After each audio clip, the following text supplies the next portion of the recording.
LawPods is the name of your business. And, you said some things just now that I think really bear repeating because kind of like you, I don't have any lawyers in the family. I grew up with really no lawyer mentors in my family on either generation as far back as I can trace, which is like 8 or 9 generations. So I go to a good law school. I make really good grades.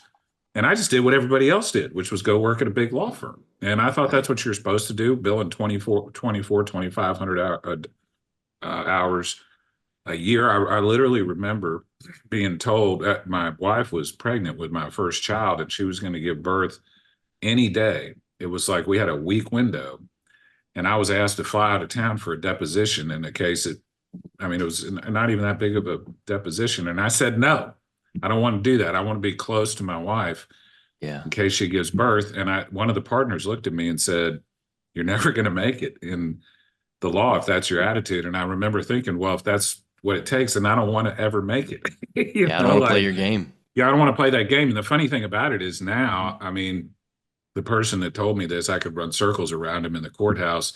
Plus, I have a pretty good life because I basically do whatever I want to do. But I didn't kind of like you, and it's not just in law; it's in any business, accounting, finance, any profession. There's kind of a traditionally a way that you kind of work your way up the ladder. But I was fortunate when I started my own firm 20 years ago now, my firm's 20th anniversary, that I found a Nice. mentor. And this mentor taught me a couple very, very important things. His name is Ben Glass. The first thing he taught me was to always ask, who made that rule? Who made that I rule? love it.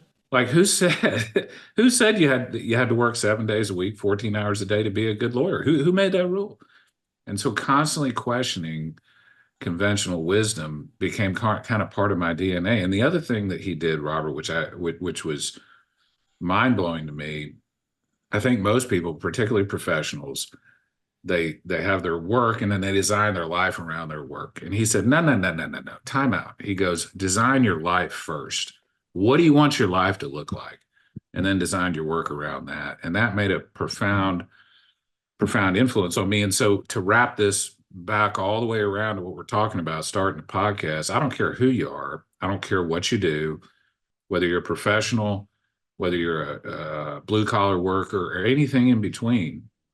You can start a podcast if you want to nowadays. And there's essentially no barriers to entry.